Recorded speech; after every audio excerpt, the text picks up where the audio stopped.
Good morning, everybody. It is Thursday, April 18th, 2024. I'm Joan McDonald, the Chair of the New York State Bridge Authority. This is our regular monthly meeting. I will call the roll. Maria Bruni. Present. Alex Ferrardi. Present. Lanny Gilbert. Present. Michael O'Brien. Present. And I am present. We have a quorum. The meeting has been noticed according to the Public Officers and Open Meetings Law of New York State. Do I have a motion to open the meeting? So moved. Thank you, Alex. Do I have a second? Second. Thank you, Michael. The meeting is now open. The first item on our agenda is the public comment session. Chris, do we have public comments? Here we have 3 people signed up, Okay, so we're gonna let them into the Zoom meeting. all righty. First is Stacy Schultz. Great, thank you. Welcome, Stacy. Good morning. Can you hear me? We can. Yes. Okay, excellent. So my name is Professor Stacy Schultz, and I'm a board member of the American Foundation for Suicide Prevention's Westchester and Hudson Valley chapter. Since your last board meeting on March 21st, bridges have taken yet another life. Your bridges are the connectors which bind the Hudson Valley together. They also provide some of the most majestic views of the surrounding area. As such, people are drawn to enjoy walking, jogging, and interacting with them. This steady stream of pedestrians creates a false sense of security, for we intuitively believe that others will intervene when an emergency arises. However, the bystander fallacy contradicts this. The bystander fallacy suggests that, actually, in the presence of others, individuals are discouraged from intervening in an emergency situation. As your bridges are prone to suicides, your lack of suicide prevention places both the suicidal individual and the general public at risk for harm. The greater the number of bystanders, the less likely anyone is to provide help to the person in distress, leaving a legacy of both trauma and guilt. By adding fences to the bridges, you are not only protecting the person in crisis from lethal means, but protecting the general public from a potentially traumatic event. During your February board meeting, there was discussion around setting aside $11 million for the explicit aim of suicide prevention. We look forward to hearing how the $11 million will be used for suicide prevention fencing in particular. Thank you very much for your time. Thank you for your comments. Next up, Chris. Next up, we have Rachel Boger. Good morning. Can you hear me all right? We can. Yes. Good morning. My name is Rachel Bogert. I'm a volunteer with the American Foundation for Suicide Prevention. I am also a licensed mental health counselor in the state of New York. Since your last board meeting on March 21st, another life has been lost by suicide off the Kingston-Rhinecliff Bridge. It's important to acknowledge each and every one of these losses as they are both tragic and preventable. I'm commenting today on substitution and displacement myths in relation to bridge barriers. Substitution is the theory that if access to one type of lethal means is prevented, another form of lethal means will be used. For example, if an individual were planning to use Tylenol as a form of lethal means and the store was out of stock, they would instead choose a different method of lethal means. Displacement is the theory that when access to one lethal means is prevented, individuals will use a similar means in a different location. For example, if someone has a plan to jump off the Chrysler building, but they encounter fencing, they will instead choose a residential building. Both substitution and displacement have not been demonstrated consistently in any academic article pertaining to bridge jumping suicides. Current research analyzing the effectiveness of suicide fencing actually found that most people asked would not have chosen a different location, indicating that bridge barriers do effectively help reduce suicide rates. By introducing fencing on a singular bridge, you can drastically reduce your numbers, particularly if you start with the Bear Mountain Bridge, as people do not replace one bridge with another. Research and firsthand accounts typically show that suicide attempts are often an impulsive decision, so reducing access to lethal means gives people time to think before taking action, reducing the likelihood that they will engage in an attempt. Thank you so much for your time. I appreciate it. Thank you so much for your comments. Thank you. Chris, next. Next up, we have Vicky Nordelli. Hi, my name is Vicki Nardelli. I am a volunteer with the American Foundation of Suicide Prevention. Again, since the last board meeting on March 21st, the bridges have taken yet another life. When a suicidal incident happens from the bridges, the impact has a ripple effect. It's not only the individual in crisis who is impacted by the incident, but also their family, their community, their first responders, the witnesses, and in this particular incident on April 1st, the Good Samaritan out for a boat trip who served as part of the rescue team. At your March board meeting, you discussed the implementation of mental health services for your employees with the aid of, with the aid of the Suicide Prevention Center of New York. Well, this is a wonderful and much needed step towards protecting the well-being of your employees after witnessing and interacting with these traumatic incidents. Prevention of these suicide incidences should be paramount. Time is of the essence on preventing more suicides from your bridges, and your inaction is affecting entire communities. We look forward to seeing swift action on bringing suicide fencing to your 6 bridges. Thank you. Thank you, Vicki, for your comments. Chris, do we have any other people registered to provide comments? Nope, just those 3. Okay, thank you so much. Next on our agenda is Community Appreciation Employee Recognition. We have none this month. And next up is to adopt the regular meeting minutes of March 21st, 2024. Do any of the board members have questions or comments about the meeting minutes of March 21st? All right. Do I have a motion to approve and adopt the meeting minutes of March 21st, 2024? So moved. Thank you, Michael. Do I have a second? Second. Thank you, Lanny. I'll call the vote. Maria Bruni. Aye. Alex Berardi. Aye. Lanny Gilbert. Aye. Michael O'Brien. Aye. And I vote in the affirmative. The meeting minutes are adopted. Next up, Minoshka, your reports to the board. Thank you so much, Madam Chair. Good morning, commissioners. In terms of internal affairs, we have continued to work in our strategic plan with the help of the Thruway Center for Excellence. We are currently focusing on our strategic goals and objectives for the next 5 to 10 years. We continue hiring for our 2024 summer seasonal positions. Most of our positions are part of our maintenance team, with a few office-related positions as well. Our pay is $20 an hour, 40 hours per week. Once again, we will offer career enrichment workshops every other Friday for participants in the program. We have started attending community events to showcase the internship, to include the internship showcase at Columbia Green Community College on April 18. Please spread the word to anyone that you know that is looking for a summer job. In terms of open positions within the agency, interviews are being held for a senior safety, security, and risk manager position and an IT specialist 2 position with NYSBA. The senior safety and security position will oversee our STV staff and provide key support for our security initiatives. And the IT specialists, they work with the IT group, analyzing, troubleshooting, and evaluating existing network systems, servers, and other data communication networks.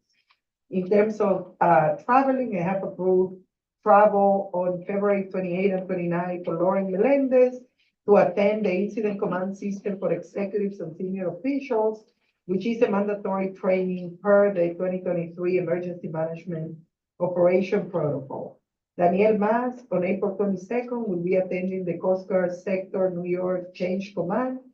This is part of our partnership with the Coast Guard that provides an excellent opportunity for discussions, initiative, and knowledge sharing. Tina Hockler will be attending the Diversity, Equity, and Inclusion, serving those who served us in Albany. This will be a meeting with other state agencies to collaborate with ideas on supporting veterans. Danielle Mass and Sheena Fitzpatrick will be attending the Communication Symposium and 911 Coordinators Association Conference. This is a conference to emphasize best practices in emergency preparedness that align with our commitment to the safety of of our assets as well as our patients. Finally, Jeff Weiss will be attending IBTTA Technology Summit with Milene Bijer in Georgia in May. Other activities that our members have taken place. Chris Stever completed a virtual training of public involvement in transportation decision-making in March, and command center and security, as well as CCAs received critical incident stress management training with the Ulster County Sheriff Office that promotes workplace resiliency among the first responder community. In terms of community, Fed Insider Digital Training hosted a conference. San Francisco, Fran Rivera Byrne, our IT director, was invited to speak at Vision 2024, Digital Transformation in State and Local Government on April 11. This was a half-day event at the Hilton in Albany, featuring government leaders. She was a panelist speaking about cybersecurity in a hyper-connected society. We have also been working with the Youth Leadership Program through the Chamber of Commerce. We're hosting several students till the end of the month that have been shadowing directors and different personnel within the agency. It is so nice to have these young kids here, navigating the offices. In terms of external meetings, I met with the Construction Industry Council to discuss the hook system and permitting operations. And on March 25, we met with John Evers, President and CEO of the American Council of Engineering Companies. He was interested in having us here about topics that are important to their membership and their relationship to our operations. In terms of MWBE, SDVOB meet and greet, this was a fantastic event. We had a turnout of approximately 150 people, received a lot of positive feedback. We hope to host this event yearly, as it was such a great success. Particular thanks to our Commissioner, Maria Bruni, who came and shared with us a few minutes of her time, so we appreciate it. And big kudos to Frank Pavling and Lauren Melendez for their tireless effort in putting the event together, as well as to the other staff that assisted leading up to the event and on the day of the event. Without them, we couldn't have done all the work. This was intensive work. Similarly, than every year, our peregrine falcons are nesting underneath the Mid-Hudson Bridge. You can see them in our webcam. This year, we have only 2 eggs. Last year, we had 4. We expect the biologists from the New York City Department of Environmental Protection to come to place the bands on the babies, and we are very excited and hoping that they come soon so we can go and see them again. Hudson Valley, we had a presentation by Adam Bosch, the CEO of the Hudson Valley Pattern for Progress, to a Lunch and Learn. He was talking to us about the recent studies that they conducted related to the Hudson Valley demographic shifts, housing, and challenges with finding childcare facilities, among other challenges that the area is facing. Additionally, Christine and I attended the County Leaders Breakfast, also hosted by Pattern for Progress, which featured a forum with our county leaders from Dutchess, Ulster, Orange, and Sullivan counties. Bear Mountain Centennial Planning celebrations continue. We will be putting the B&B merchandise again. It was a very good activity when we did it in December. And these merchandise is helping support the activities and the programs that we're putting in for these activities. ISPOA conference as well, we continue planning.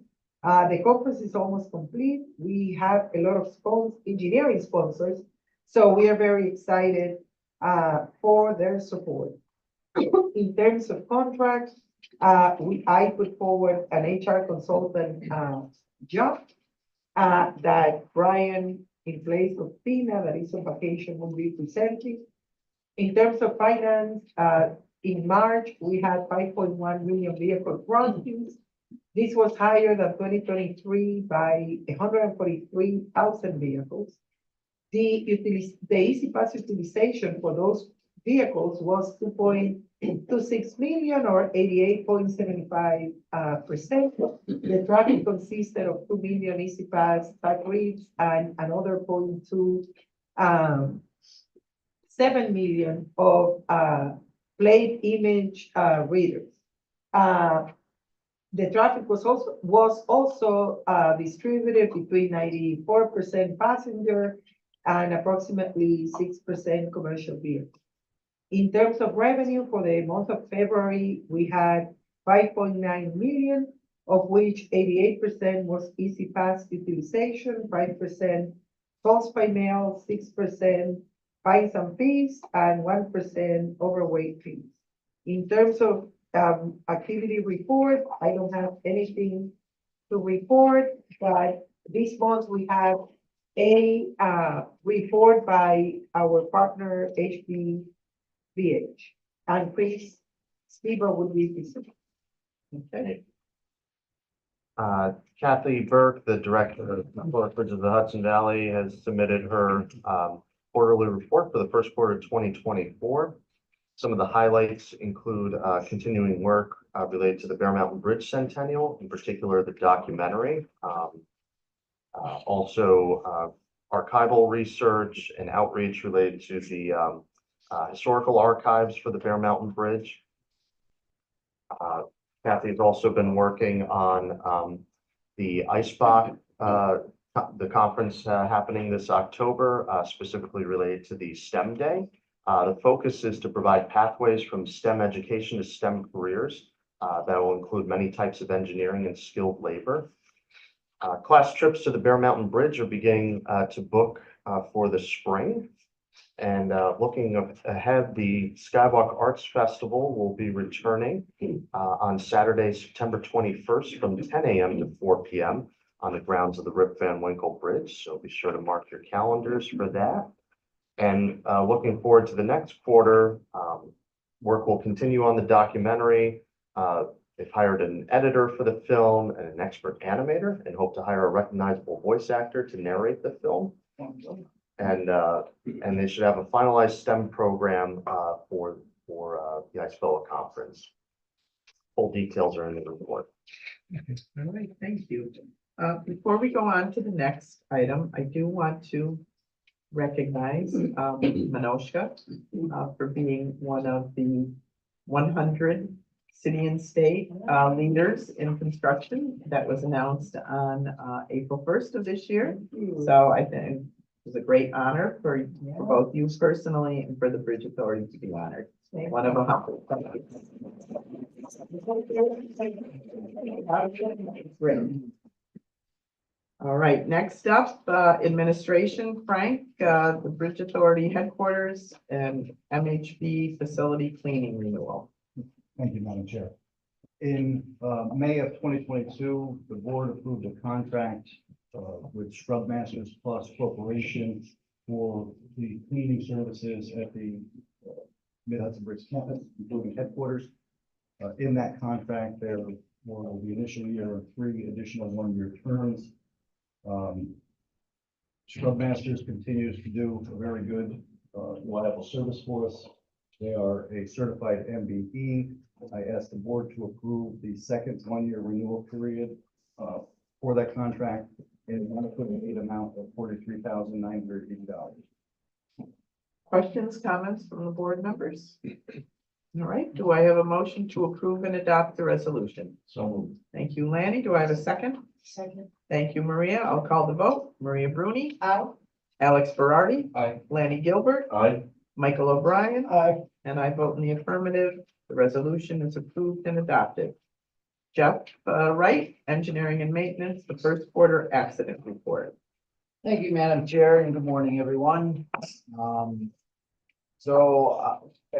As you know, every quarter we present to the board our accident summary. What we see in this review of the first quarter of 2024 is that we had 49 total accidents compared to 36 in the first quarter of 23. Most of the difference is at the Newburgh Beacon and the Mid-Hudson bridges. There's no obvious reason for the difference. We did have a few more single vehicle accidents. Some could have been attributed to snow and ice, but no particular reason as to why we're higher at those two bridges at this point in time. Obviously, we'll continue to monitor as we move forward. So there's no particular action from the board required there. Yep. About the fact that.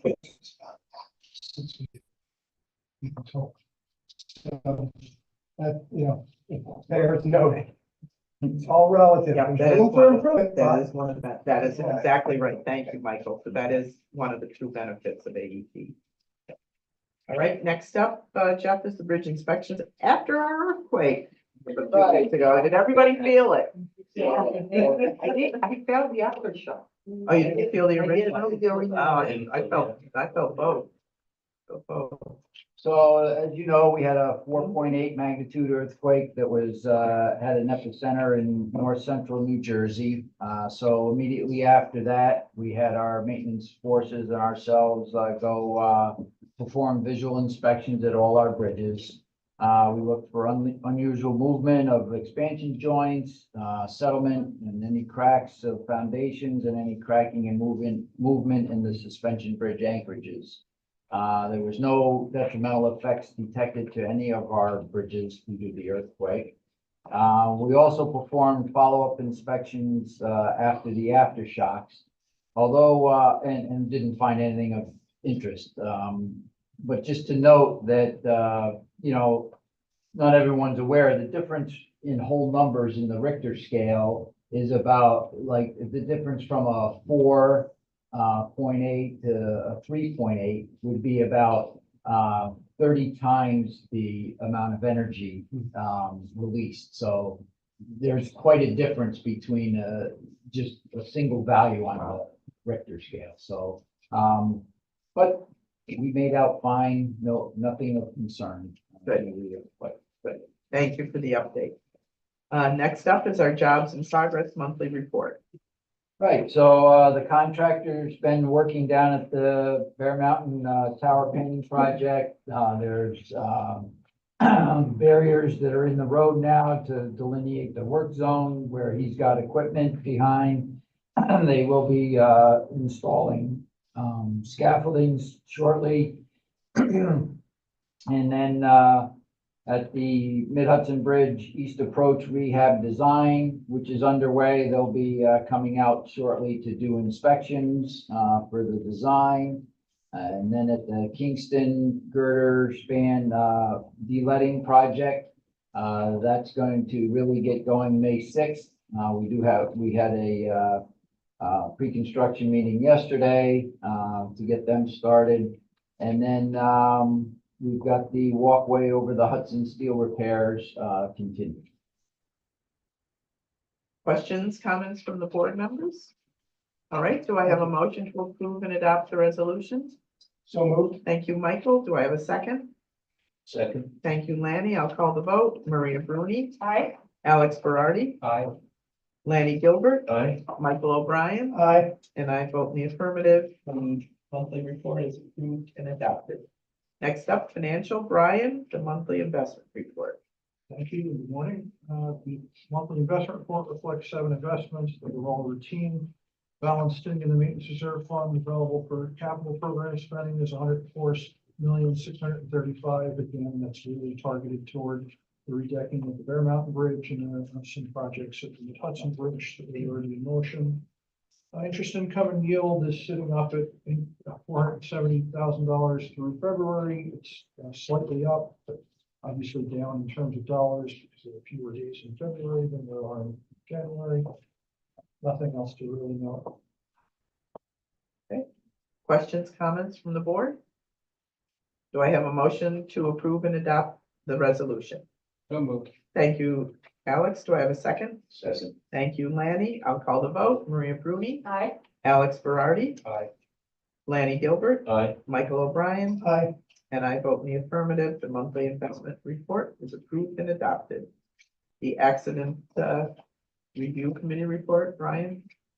Thank you. As Jeff had noted in the previous item, there were 49 accidents on authority facilities in the first quarter as compared to 36 previous, a 36% increase as traffic slowly returns to pre-COVID levels.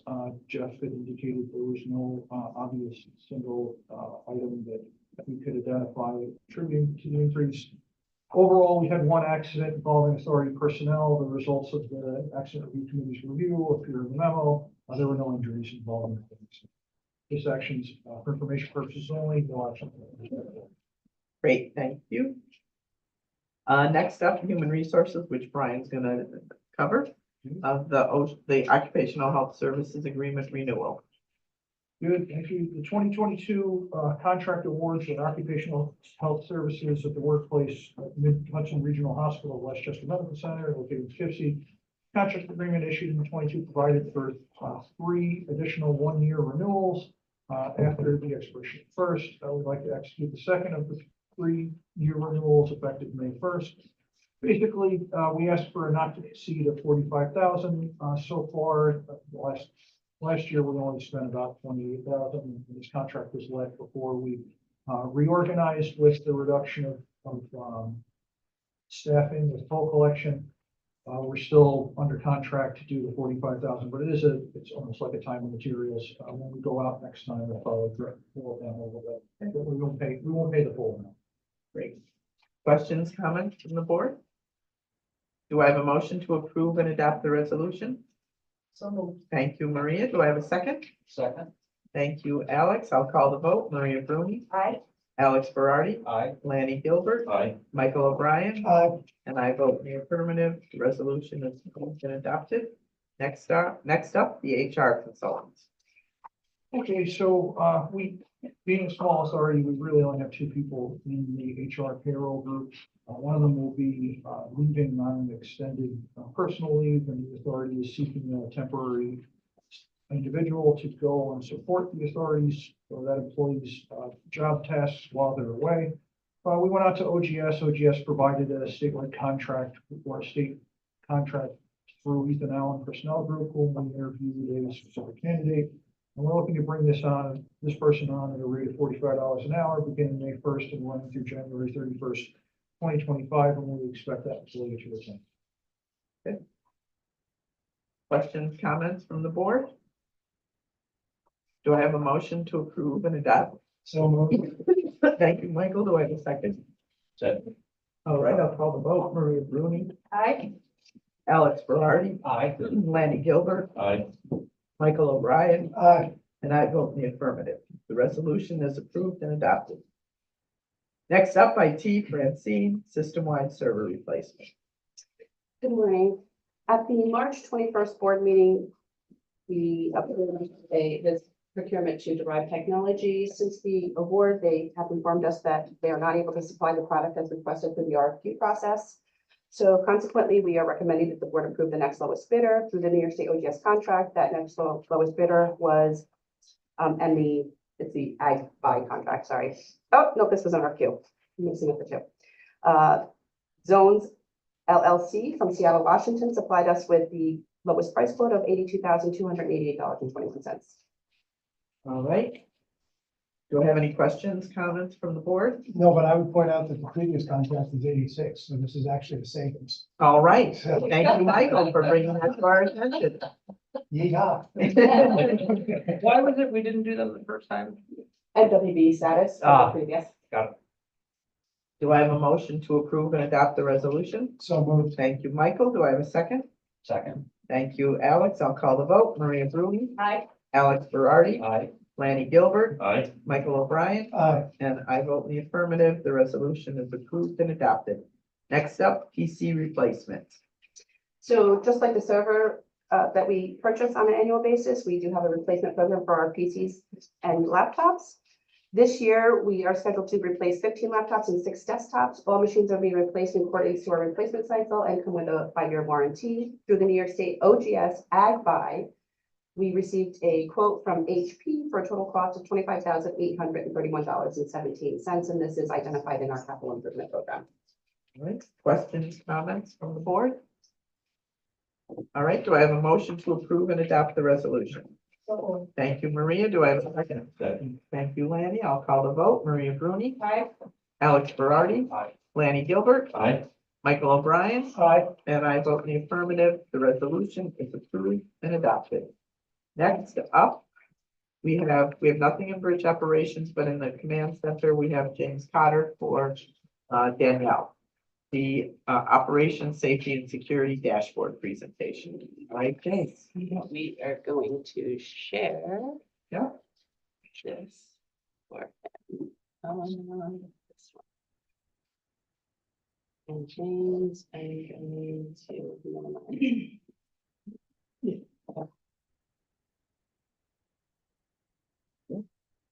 The mouse and keyboard. Oh, no, this is fine. Good morning, everyone. My name is James Cotter, and I'm here presenting on behalf of the New York State Bridge Authority Command Center and our Director of Command Center Operations, Safety and Security, Danielle Mass. So one of our largest priorities here when it talks about our response to traffic-related incidents, security incidents, are our response times. So on average, the STB response time was down slightly, 3 seconds from quarter 4 to quarter 1 this year. Yeah, do you think you could? On the more button. Oh. And then it says hide floating video panel. And then you could do the yes. Okay, perfect. Thank you so You're much. welcome. Compared to the average law enforcement response time across our facilities, that went up to 11 minutes and 36 seconds from 10 minutes and 42 in quarter 4. Again, we have reached sort of the top number of observation tours that we're having our security staff perform. Observation tours involve being situated in their vehicles adjacent to the stands themselves, which we believe has improved the response times overall. When compared to the previous quarter, it's about the same, but when compared to about a year ago, we're looking at a 1-minute response time improvement. Okay, so in quarter 1, we had a total of 328 incidents that took place that our security staff responded to or our command center staff dispatched for. We remain very much responding to a lot of disabled vehicles. Our employees have a lot of safety practices they use, including cones, shadowing vehicles in the roadway, posting advisories and signage when there's a disruption to traffic. The most notable increase from the previous quarter in terms of the composition of our incidents would be pedestrian and roadway incidents. We have a lot of pedestrians entering non-pedestrian zones despite the presence of signage. When this takes place, our STVs will respond, shadow them for safety, redirect them to safer locations, and we do all of these things to try to make sure that everyone who is on our property is safe. Priority number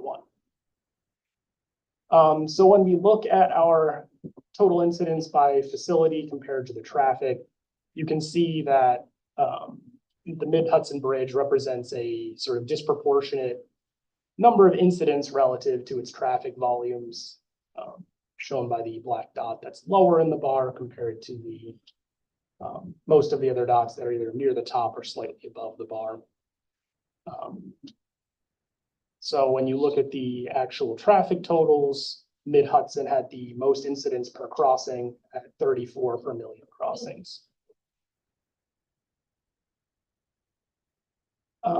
Again, when we look at our incident composition, you can see here that Mid-Hudson and Newburgh generally represent the, bulk of our incidents, and you can see by the axis, disabled vehicles, more than double or triple every other incident type.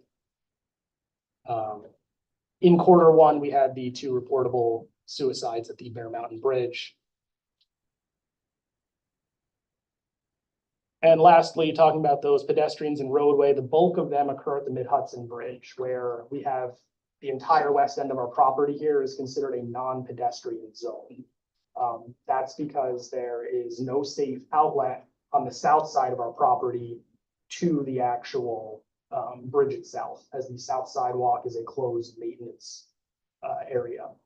So pedestrians are restricted from this area because they have to cross 4 lanes of traffic to safely make it from one side to the other, which presents a risk to themselves and the traveling public as a whole. The distressed individuals, is it accurate to say that distressed individuals versus suicides, or subtract out suicides, represents, for lack of a better term, saves, interventions? Yes, so our EDP incidents specifically address occurrences that we have intervened with the individual. Okay. They are exclusive from suicides. So for example, if you were to read this, at the Bear Mountain Bridge, we intervened in 1 instance and that person received mental health support and were transported from our property, either by ambulance or law enforcement for support. So yes, those are exclusive. You wouldn't have to subtract the suicides from the incidents there. Okay, but it shows successful interventions. Yes, exactly. EDP incidents are successful interventions. We do also track welfare checks, which are incidents where our command center or security staff see an individual, are concerned about them, will have them checked on, but ultimately it's resolved that they are not undergoing a mental health crisis. They're allowed to leave in their own vehicles or on foot, however they came to the bridge in the first place. And that's the way we differentiate those data types. Thank you. Oh, yes, no problem. So yeah, as I indicated, Mid-Hudson is the main area where we're seeing this increase. Again, our staff does a great job in making sure that these individuals are safe, helping them cross traffic or redirecting them to the crosswalks that are on the west end of our property that go by our ramps towards Haviland Road, which is our preferred safe route for pedestrians. Hey, James? Yeah. With the changes in the walkway of the Newburgh Beacon Bridge, have we seen any changes in the numbers, particularly for pedestrians year over year? So when we look at it year over year, most of our pedestrian responses at Newburgh, we have seen a little bit of a decrease. But most of the time that we're dealing with pedestrians at Newburgh frequently is when people are confused and think they could cross the north span. So often what our response will be is our employee will show up, they'll speak to them, the pedestrian will be turned around to go back to the south bridge safely across the crosswalks on the Route 90 overpass. Yeah. So it was very rare before that we would have people on the south span that were, encountering that issue. But like I said, most of our responses we've seen are north span related. And even as a precaution, we will often close lanes of traffic if people are getting close to the bridge, of course. And, if it's a very serious situation, we may sometimes dispatch law enforcement as well. Thank you.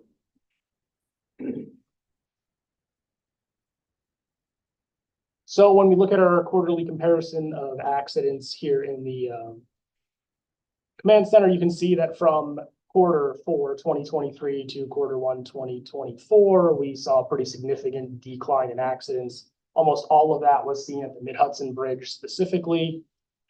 Went from 89 accidents to 58, which is a 34.8% decrease from Q4 to Q1. Disabled vehicles did also see a decrease. So As I said before, you can see here a little more clearly that pedestrian and roadway increase. Almost all of the other incidents remain similar or, similar levels or slightly less, but that's sort of what we're looking at there. So last quarter, when I produced this report, I said I would revisit Mid-Hudson accidents specifically so that I could try and provide some greater insight as to why Q4 may have been such an anomalous quarter for us. 42 accidents, and you can see clearly, even relative to busy quarters like Q3 was a lot more than usual. So what I chose to do was compare the accidents by direction of travel. You can see eastbound accidents declined significantly. Westbound accidents only declined slightly. And you can see by the type of accidents we were seeing that rear end and side swipe accidents were the ones that declined the most. This led me to consider two things. First of all, focus on eastbound accidents for an analysis, and then also focus on accidents that occurred during periods of heavy traffic. That's most often when we saw those rear end and side swipe type accidents occurring in Mid-Hudson. So when I plotted these data points, I used the months listed in the table, the number of accidents that occurred eastbound, and the days where we had reportable congestion delays. Now, it's important to note that I excluded all delays that were caused by accidents or caused by disabled vehicles or other incidents. I did this to try and improve the ability for this data to demonstrate some level of causation. Demonstrating causation is very challenging, but I've tried to control for as many variables as I can when dealing with a real world situation. So you can see here the 6 data points are positively correlated. The trend line that's drawn there is a linear one. And without getting too technical, the R-squared value for that correlation is 0.86. It suggests that 86% of the eastbound accidents in that time period can be attributed to the sort of congestion-based delays that we're experiencing here in Mid-Hudson. Any questions? I just figured this is one of the more Great stuff. yeah.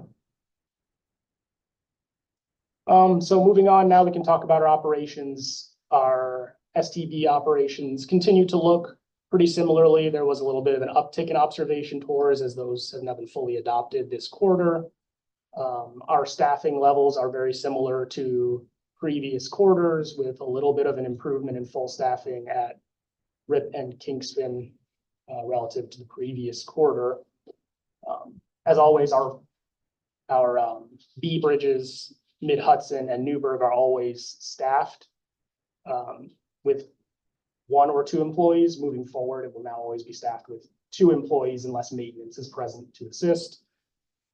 And, this is our standard security operations. These are, again, in the command center, we perform these camera tours that support the STB physical property tours. All of these levels are very similar quarter over quarter, and they have remained as such.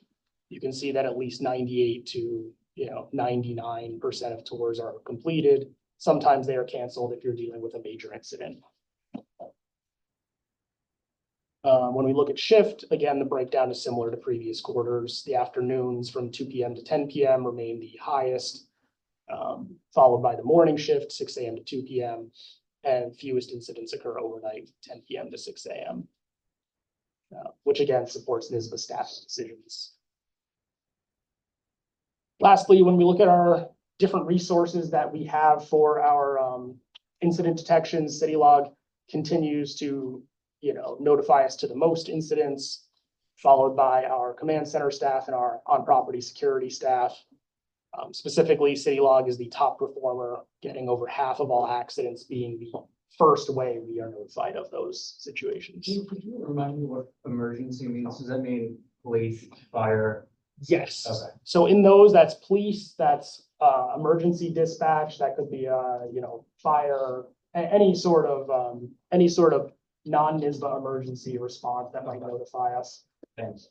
Yeah. And city log notifications they're online. correct? That is, So, yeah, and CityLog is one of our proprietary softwares that we use. What happens is a vehicle stops or a pedestrian walks in a certain area, and the camera detects that motion that is unusual. And then the command center staff gets a pop-up of that camera on their screen. okay. And when they look at them, they say, oh, like, is this a situation we need to do something about? For example, it may alert to our maintenance staff doing their normal day-to-day jobs, in which case no action is necessary and they move on. It may alert you to a stopped vehicle on the span, which may motivate a police response, a security response. So that's kind of, CityLog's the heavy hitter when it comes to our traffic-related incidents. But it's totally internal. It's not like there's a central service that's calling you up. No, You notice the guy out there? Okay. no, this is all technology-based, internal, it's all just alerts our staff are receiving. And again, while SiteLogix may alert us to fewer incidents, you can see that the types of incidents SiteLogix alerts us to are very important.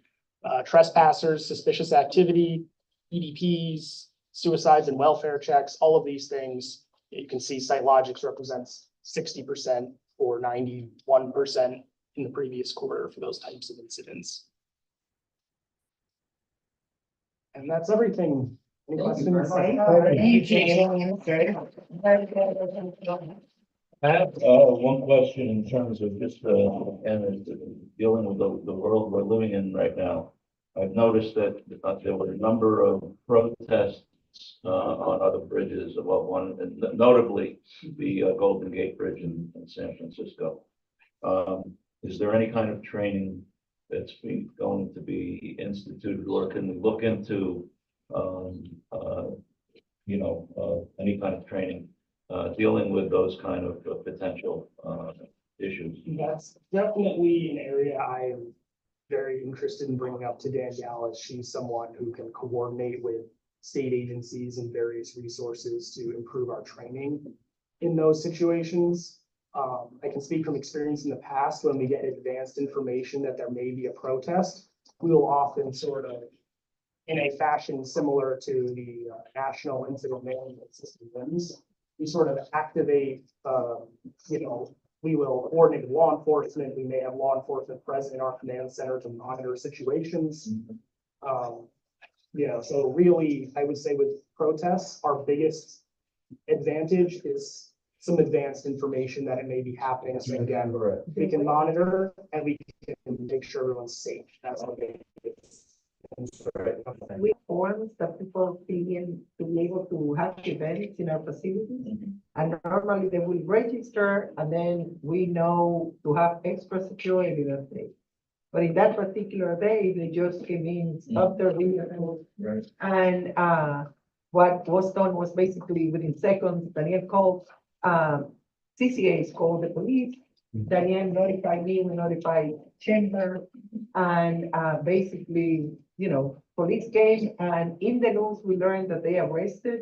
They made the people go, but that's our involvement. Once our involvement is getting the traffic moving. That's right. The police then gets involved with the participants and they arrested, I believe, 15 of them. We read in the newspaper. Wow. They don't share the information with us. Okay. Thank you. I will say that we had a very timely response to that specific incident relative to other bridges on tax day. We cleared things up very quickly, relatively speaking. Excellent. Thank you. Great.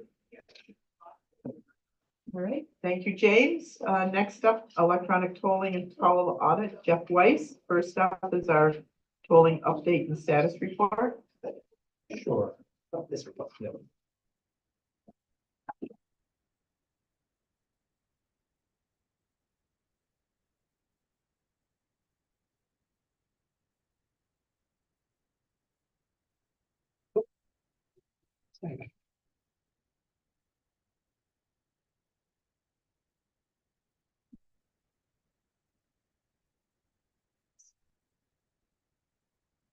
Thank you, Madam Chair. Good morning, Commissioners.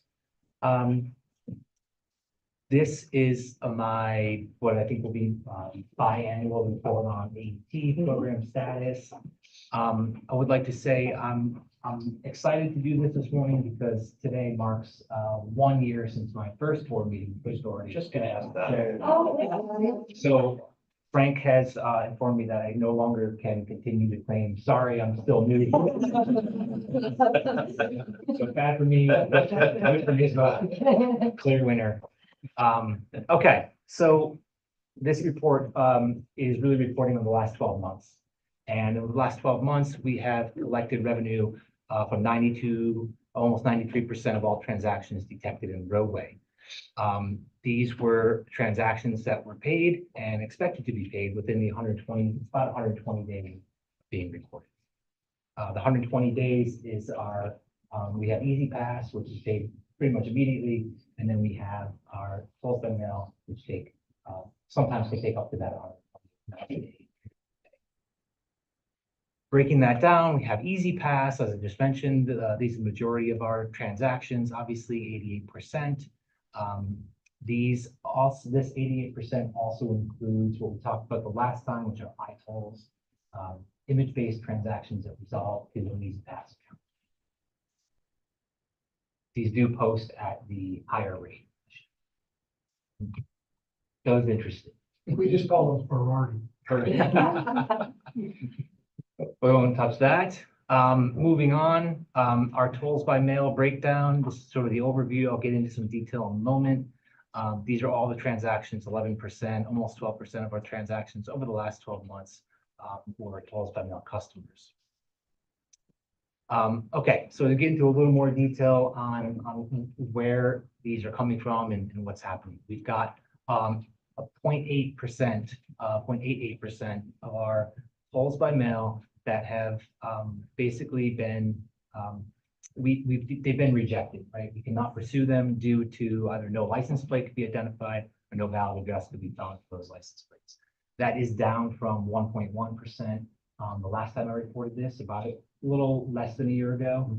And that's due to efforts, large part on toll audit and some folks in IT that are helping to track these transactions and audit the transactions to understand where we can do better with the customer service center, identifying them sooner and getting them to pay attention, driving those down.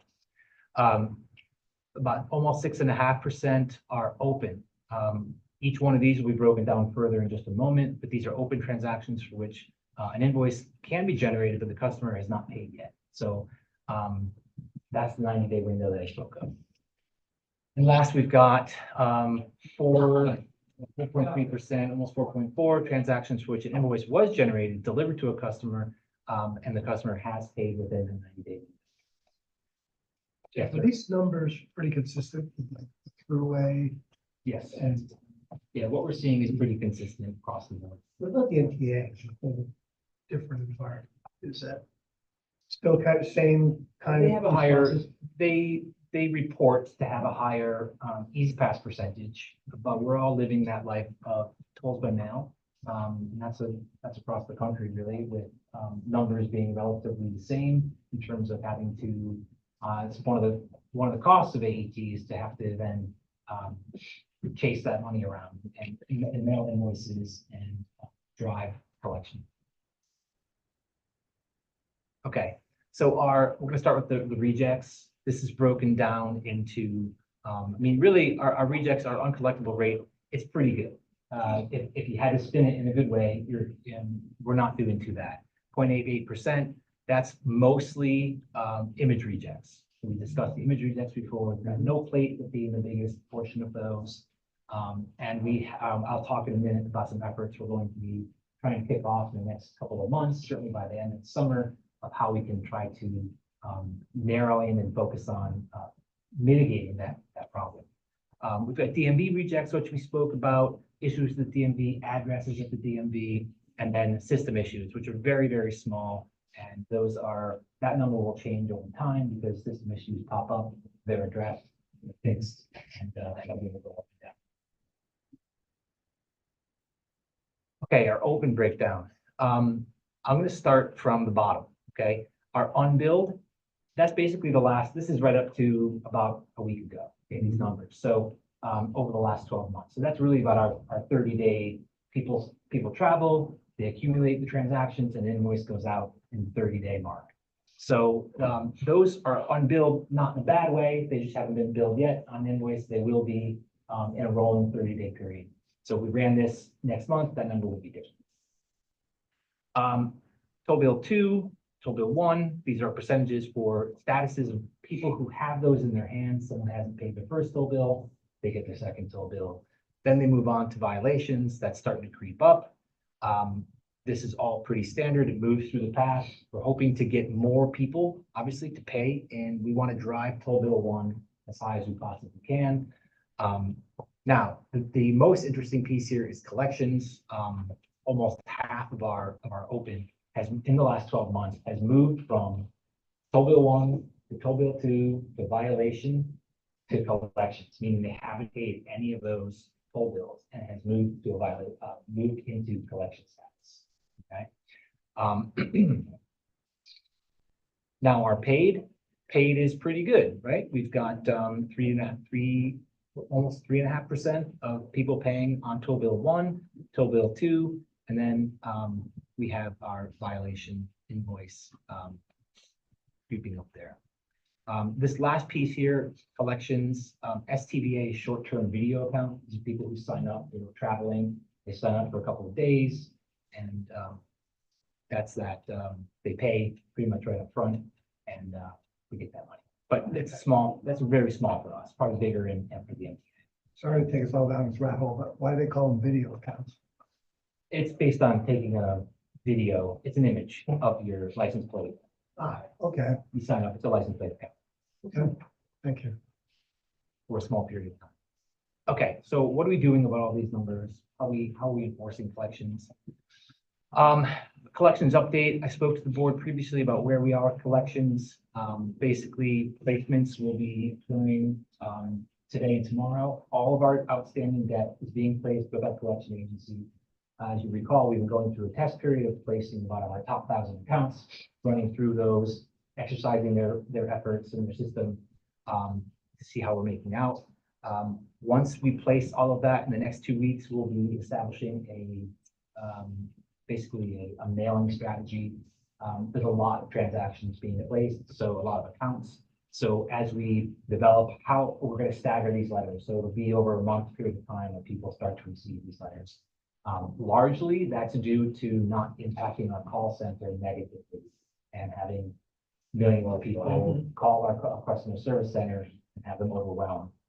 And I'm working with our partner agencies, Relay and Notebooks, to make sure that they're in line with what we're doing and they're okay with it, as well as TTEC, who's operating the call center. And then we move on to follow-ups and texts.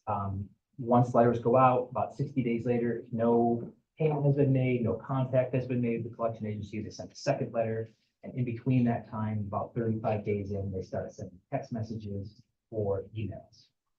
A note about text messages. I've asked them to stop sending text messages until further notice, even for the accounts that we have placed, given the smishing scams that we've seen. The FBI actually issued a press release on this for bad players that are sending text messages to, this is happening nationally.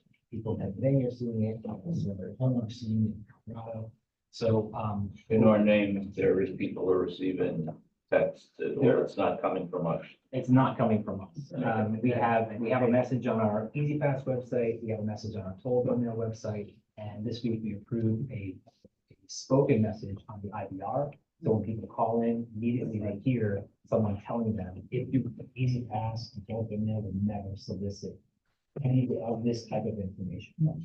You can check your account online. So you do get text messages from EasyPass saying your toll is ready, but that's it. You have to then take action. Oops. Okay. So enforcement efforts for legislation and police. Minoska, Kevin, and I recently met with the Thruway Authority to talk about how we can coordinate with them in utilizing state police to help enforce some of our collection efforts, to enforce registration suspensions. So we're working with them, defining potential options to how we can do that regionally in this upper Hudson Valley and Locally, here at the agency, we are testing, I mentioned this before, a law enforcement notification system from our toll system.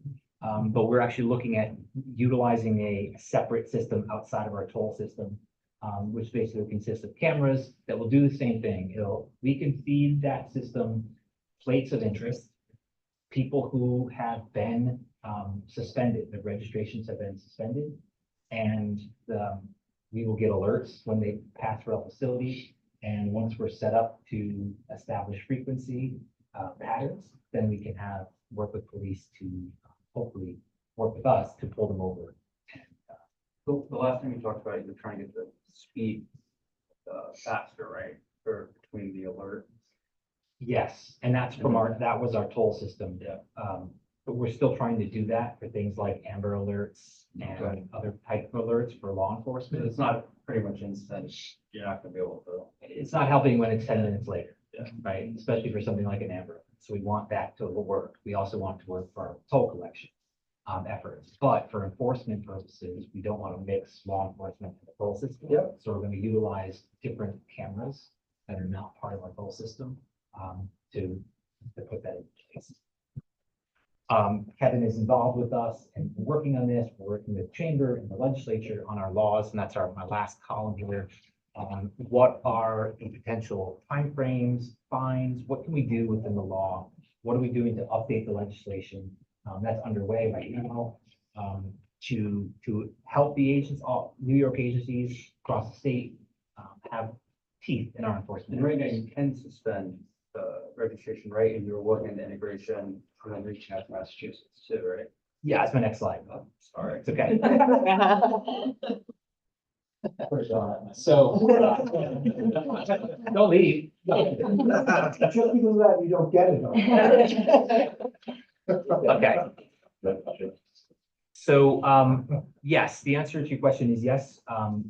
We are allowed to suspend registrations due to unpayment of a certain number of violation notices within a certain amount of time. However, we are just starting to actually implement that for NYSBA. Right. Okay, our other partner agencies in New York, they all have that. It's in place. I am talking to them, working with them on the steps that we need to do to get that in place. And it's a lot of details to work within the agency, to work with our customer service center folks and the DMV. You probably have to back it out too. You have pay it. Yes, that's right, right. So it's not They have to be timely. Someone's standing there, they want to register their car, they need to pay it, and then they have to. Will be automated or will be. Not really automated yet. So. One other point, if I could, that is that there is an online, a real-time appeal process that people can call and say, I've been wronged here and da, da, da. And that, There is, it's all you know, players. so as we think about, this clamping down, there is this great appeals process. And we might really want to start collecting data on the appeals because there's going to be all kinds of pushback when we go fully live with all this stuff. Yeah, right. Say, look, people who are innocent and can prove it get instant relief. Yeah, and what I'll note, thank you for noting that. There is an appeal process. We utilize the Throughways toll advocacy group to assist us in handling those calls and adjudicating them. But I will say that the effort upfront, all the work I was mentioning, is to make sure that each one of these is a home run, for lack of a better word. We do not want to be putting people on a registration hold who don't quote, deserve to be on hold, right? We don't want to make mistakes. So we're putting a lot of thought and effort into all the steps we need to do ahead of time to make sure that there's no holes in that process. The next step, right on the heels of starting the New York registration hold, will be entering into an MOU with Massachusetts. All of that is already done, again, with our partner agencies in New York. We have the boilerplate information, the MOUs as examples. We just need to execute that, start those conversations. We'll simply be following along and being a signatory to that. And those agreements will come to the board, correct? Or will I they? don't know. They would. Yeah, right. MOU, yeah. Yeah, okay. We are underway in discussions with Pennsylvania for the same purpose. that timeline. We're working on setting up all the business processes, what has to happen, legal terms that they want, and that we want them to abide by, and they want us to abide by in terms of putting each other's citizens on their own information forms, dollar limits and so forth. That is underway. It's ongoing. The Pennsylvania DMV is working on a system upgrade. So that's, of course, everything driving the timeline of when we can implement. So we're probably looking at past the middle of 2025. But we have time now to get everything else nailed down. So when they're ready to go, we are as well. And then last is the sort of the bigger piece for everyone who's really interested is New Jersey. We have not started talking to New Jersey, but they did just pass legislation, I think, January, to allow for this type of reciprocity with other states. They're very interested in it, of course, as are we interested in having an agreement with New Jersey. So that will take place as soon as they're ready to start talking. What about Connecticut? Connecticut is not interested, as far as I know. I don't have all the details as to the background, but Connecticut does not want to participate. They have no tolls. Right. Yeah. They have no tolls. So it's not, They don't reach an incentive. they don't have an incentive for it. But they don't want to also, by that same means, necessarily allow us to put there. So, Right. Okay. No quid pro quo. okay. Or not your. They are, but we don't care. Right. So one other piece here that we think will help, and it's not necessarily an enforcement or collection issue, but it is something we're working on, which is implementing marketing. And marketing to increase our Easy Pass market share. We have a, you want to set big goals. So our goal is to get to 95% in the next year or two. That's moving people who are using tolls by mail and getting them to sign up for tolls. And we have a couple of steps. These are pretty high level. We are developing a plan that's more detailed than this, but I want to give the sort of the big takeaways. One of our first steps is to, come up with an increased social media campaign, something that's, fun and focused. People like to have, kitschy and terms or messages sent to them. It gets their attention, and we want people to pay attention and then be interested in engaging. And that'll be through social media. Our next piece would be our website redesign. We want to update our website, the NYSBA website, to allow for more functionality that's focused on many different things, but one of the focuses will be paying your toll, right? Where can you get quickly and easily to a spot to pay your toll? If you're going to stay a TBM customer and end up on our website, I want that person to be able to do, within 2 clicks, be able to pay their toll. We want to partner with local businesses to the extent possible and identify people that want to work with us and figure out ways to, how can you help us? How can we help you? Help us promote Easy Pass. So we haven't identified any yet, but that's one of our goals. How about also businesses in towns? Because I know the clerk's office is in, like, in Yorktown, for example. You can get an Easy Pass. They sell Easy Pass. They sell. Okay, yeah. So part of our, that you can find on our website, but some of those things are making those things more common, right? How can you quickly find the information you need? You want to buy an Easy Pass? Click here, put in your zip code, and you can find the 5 to 10 stores that are closest to you. Does DMV sell Easy Pass? I don't recall. I don't think they do. I mean, it would be like the easiest thing. You go in, you know your registration. That's too easy. Or your license. How about AAA? Because what AAA does is No, but it's like you- locally you for go- us, they handle When you DMV go in to do transactions your for our license. AAA. So, Exactly, exactly. Yeah. They might. It might also be dependent on where, they might have a DMV in one place or, lay off this one that's not in another. Just flat across the board. right, but that may be. Yeah, that's a great idea. Right. Oh, right. Yeah, also. I know in Massachusetts, the R&D, that's Mhm. they do sell, that's what they can pay, that's all there. Yeah. Last is just direct customer messaging. You know, we have infrastructure here to communicate with customers, we have DMV such.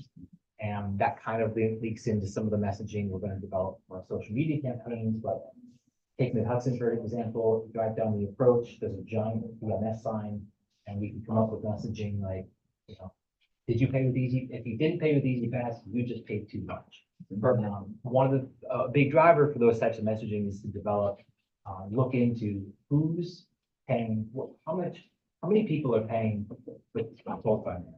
What's the frequency? We have a high frequency of a certain group of people that we can target at a certain time of day that these people are driving.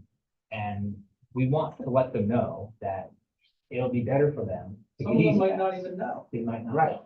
Right? So we want to engage with those folks to convert. And with that, I didn't know, that's all. I want to call you out. Any questions? Yeah, you don't have all the answers, but you are asking the right questions. So Yeah. great job. You remember where we were a year ago, year and a half ago? Mhm. Poor Brian. Poor, you were wearing a lot of hats. All right, thank you, Jeff. We do have one action item, that the New York State Thruway invoice. Thank you. Yep. Once again, before the board, a invoice from the Thruway Authority for Easy Pass and Patches Forward expenses for the period of January 2024. We received 2 invoices for this period. That was due to just an error in including postage amounts.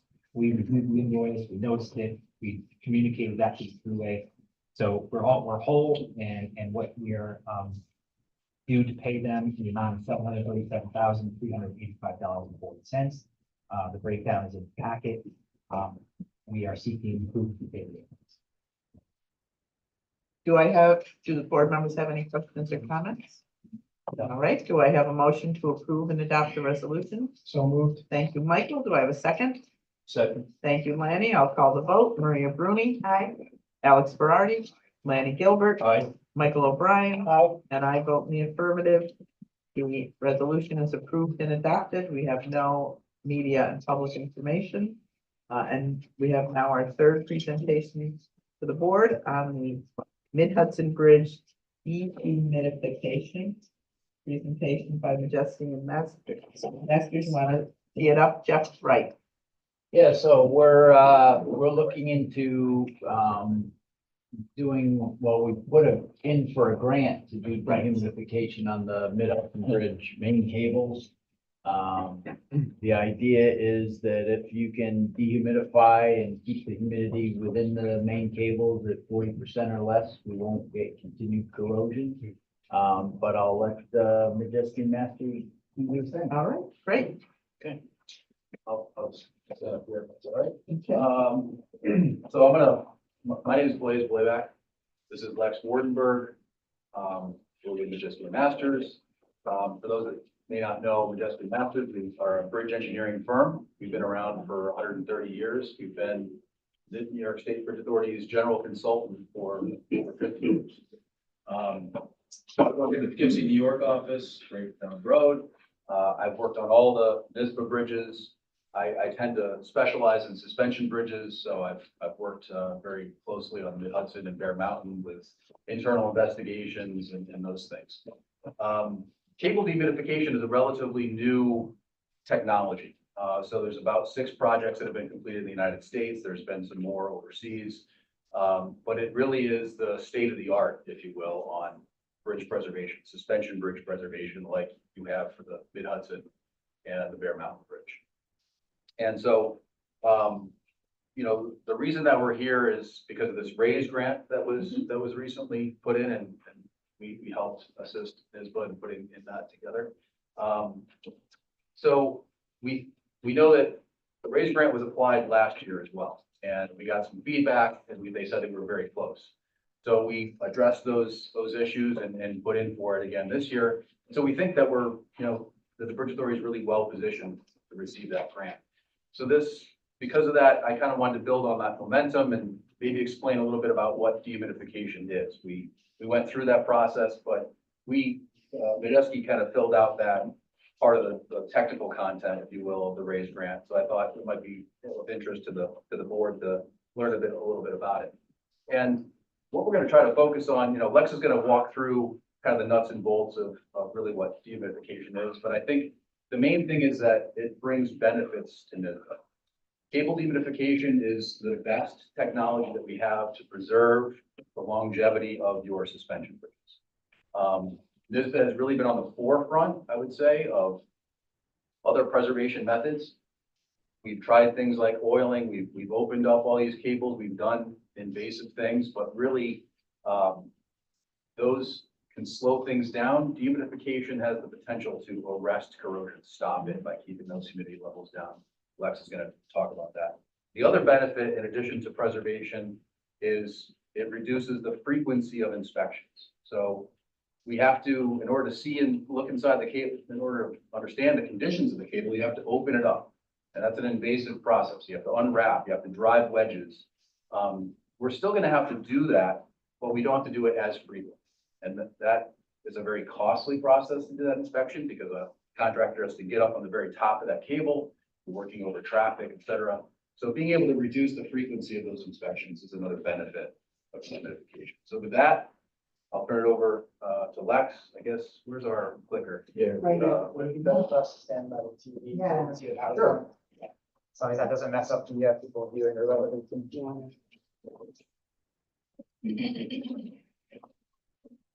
All right.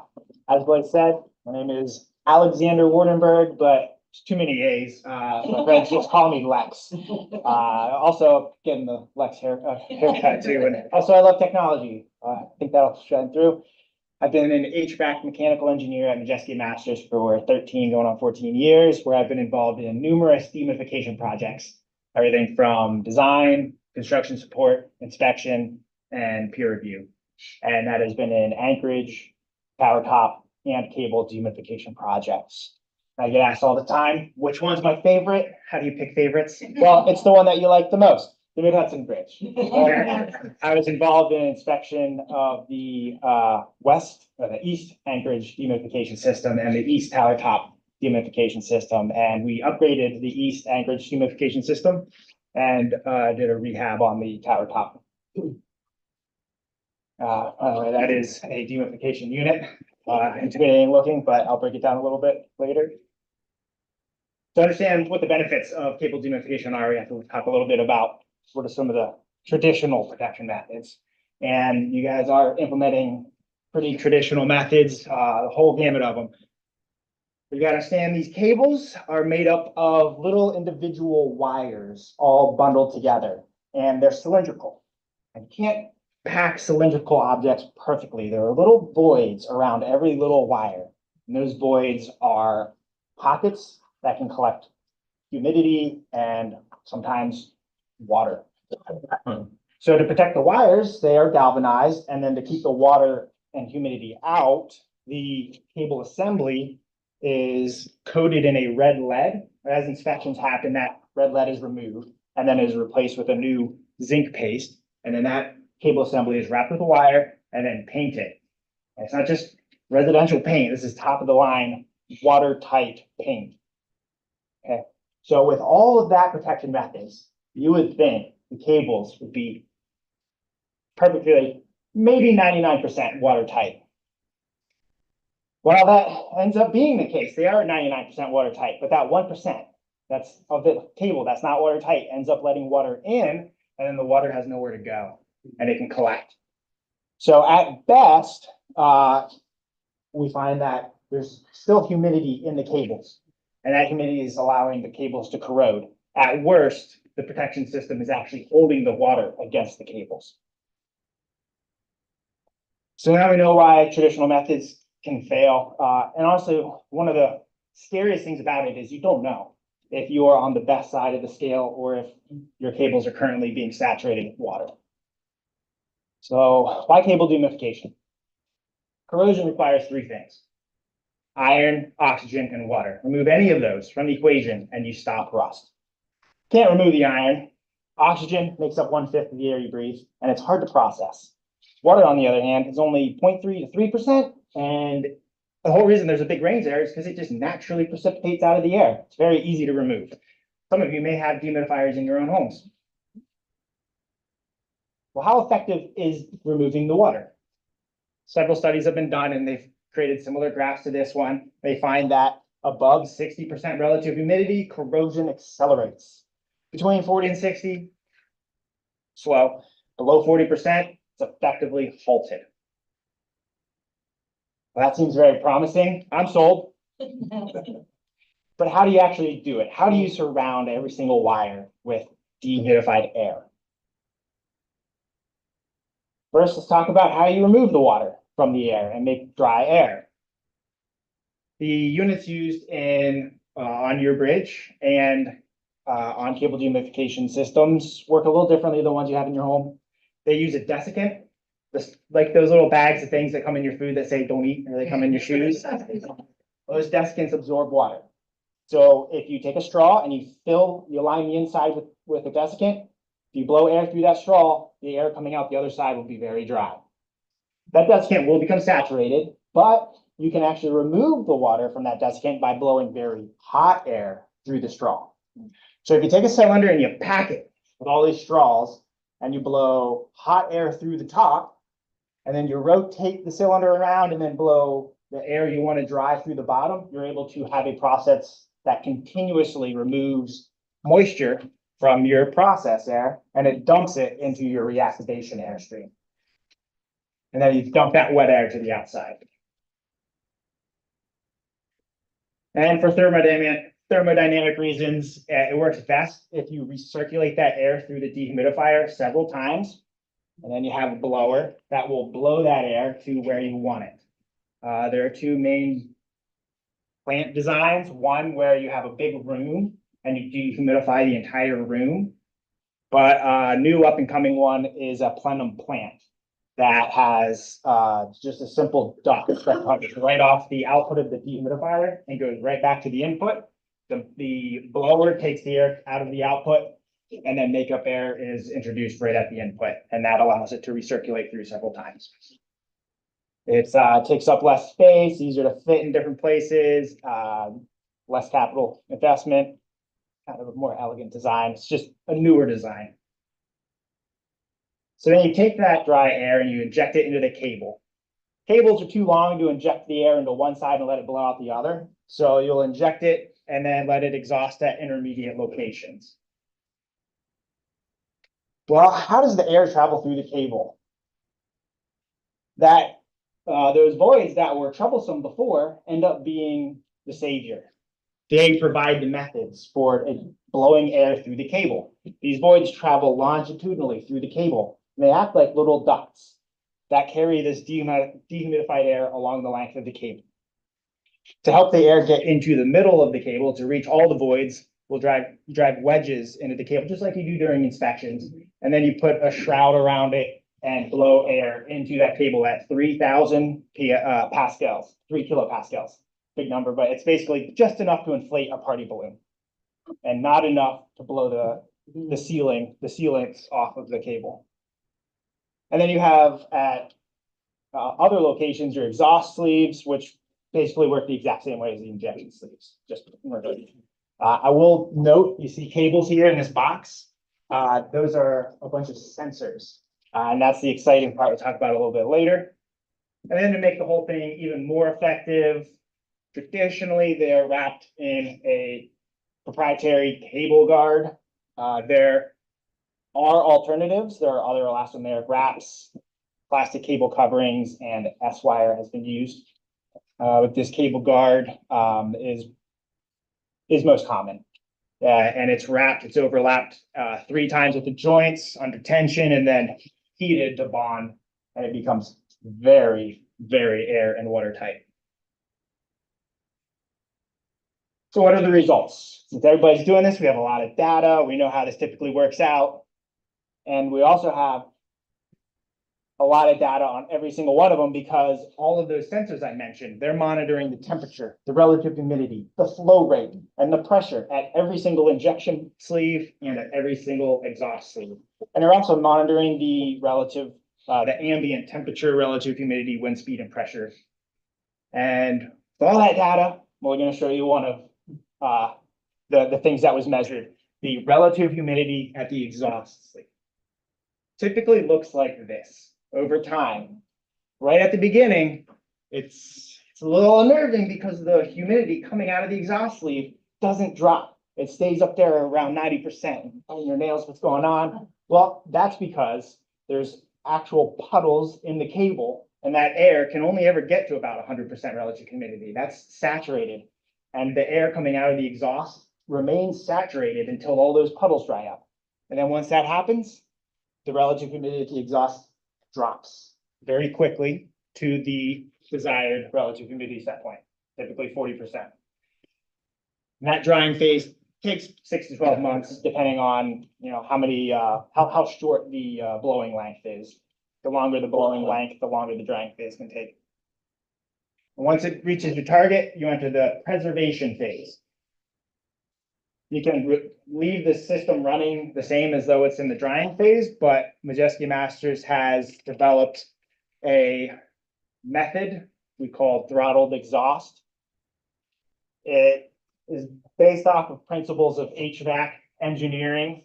Positive pressure allows you to maintain better control of a conditioned space. So if you typically, this orange line shows you the pressure along the cable when you have an open exhaust, when the goal is to blow as much air through the cable as possible during the drying phase. You see, of course, the pressure at the end is just ambient pressure, and then it just drops linearly along the length of the blowing length. However, if you restrict the exhaust, you can increase the pressure at the exhaust to 2 kilopascal. And then you have the linear drop the length there, and you have increased pressure along the length of the cable. Basically, the principle is if you have a balloon that's inflated, some air is going to leak out of the balloon, but it's very difficult for any air or moisture or water to get into the balloon. And that, first of all, increases the effectiveness of the dehumidification system, but it also increases the efficiency. You're not processing as much air through your plant, so you're reducing the wear and tear on your plant, the electricity costs of the reactivation air. So you're doing more with less using the throttle exhaust that we initially proposed in the peer review of the Delaware Memorial Bridge dehumidification project and are implementing in the RK19 project. And with that, I'll hand it back over to Blaze.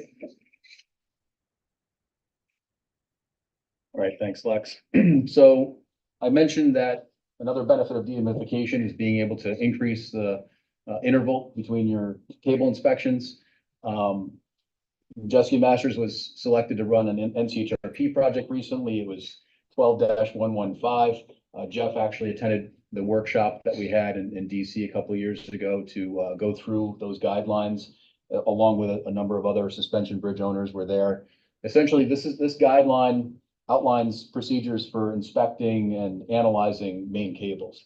The new guidelines also include a methodology, a risk-based inspection method for determining, essentially calculating the interval of inspections, and it's a more rational basis. So you can take the attributes of your bridge, what type of paint system, what type of caulk you have to seal it out of against water intrusion.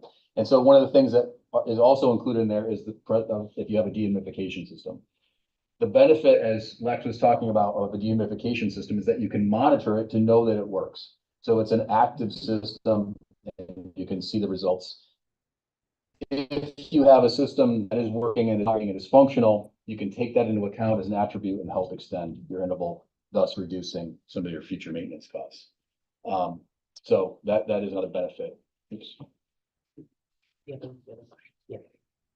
Okay. So that brings us pretty much to the end. The key takeaways here is that a dehumidification system is an active, airtight system. It is the best system that we have available right now. Dramatic improvements over the conventional system that is more of a passive system, combination of zinc and lead and paste and paint. One of the main benefits is that with that active system is that it has a monitoring capability, so you can actually see that it's working.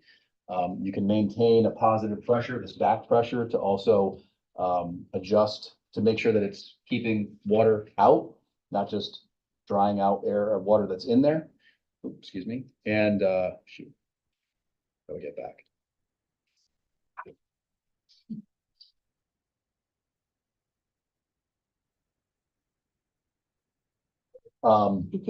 And then with the NCHRP report, we can have a method for performing fewer inspections.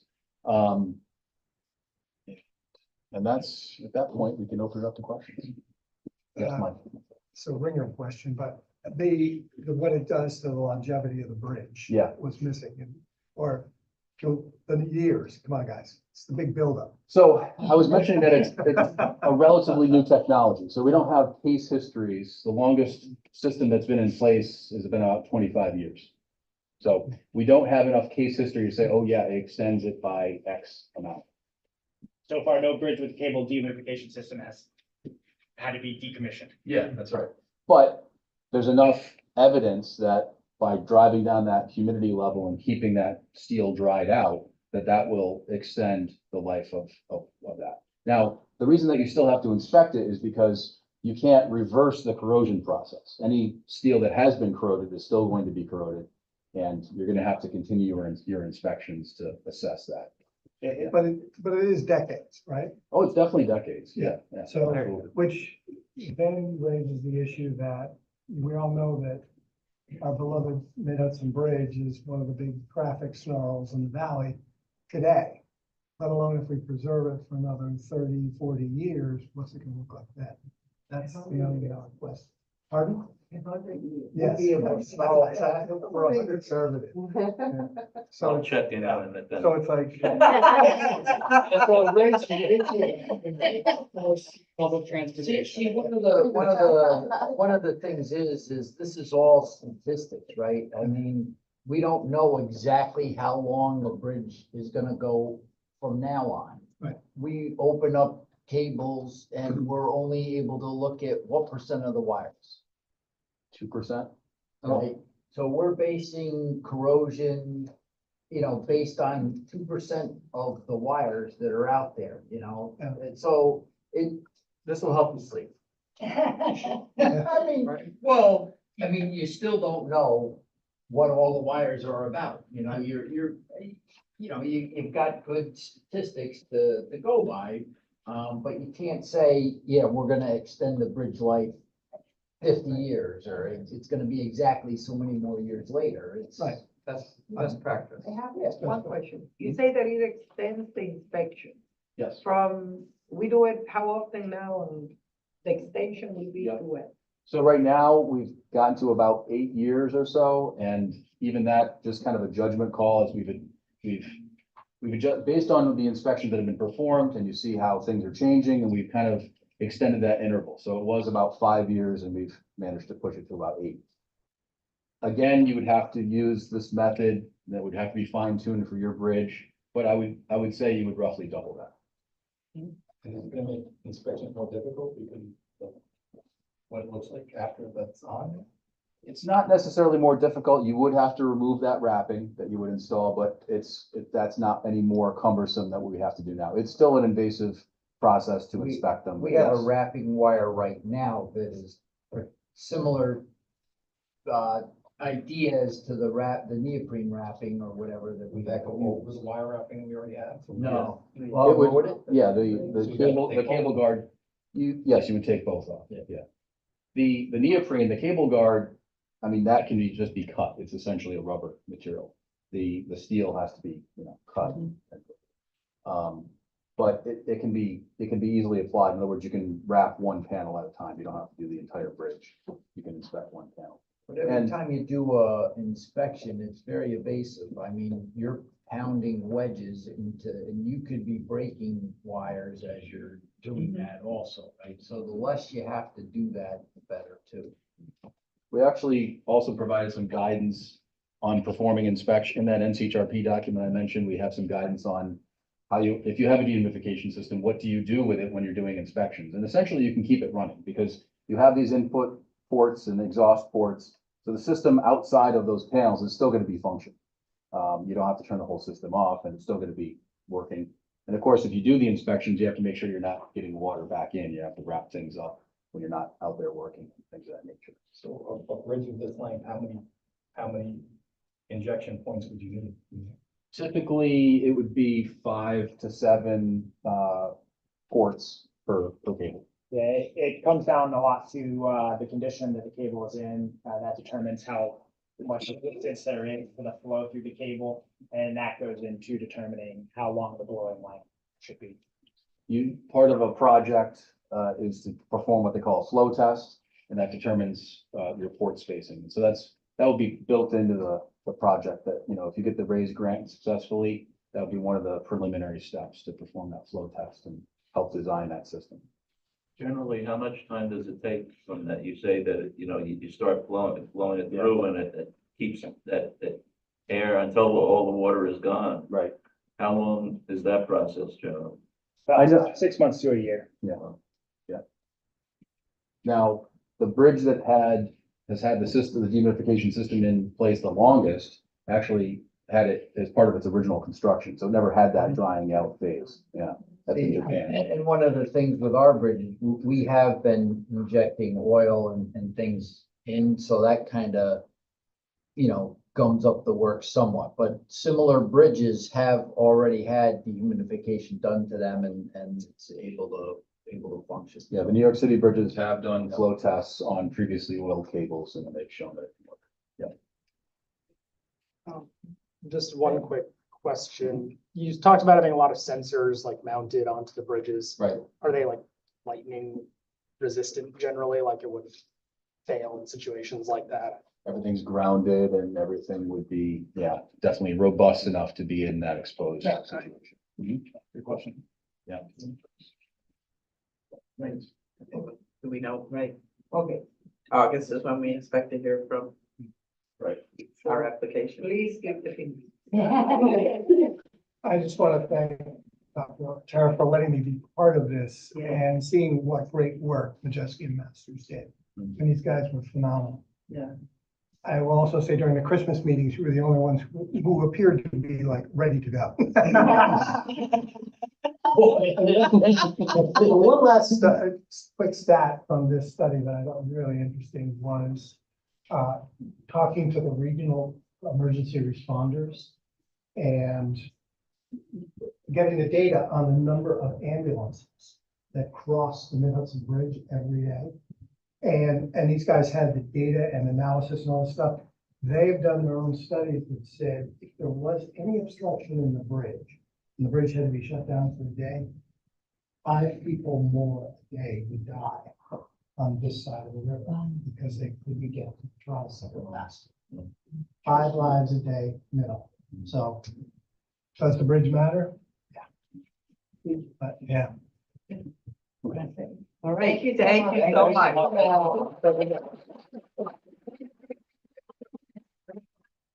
All right, we have no more items on today's agenda.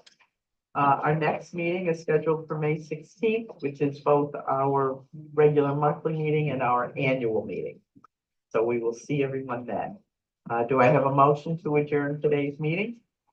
So moved. Thank you, Lanny. Do I have a second? Second. Thank you, Alex. All in favor, signify by saying aye. Aye.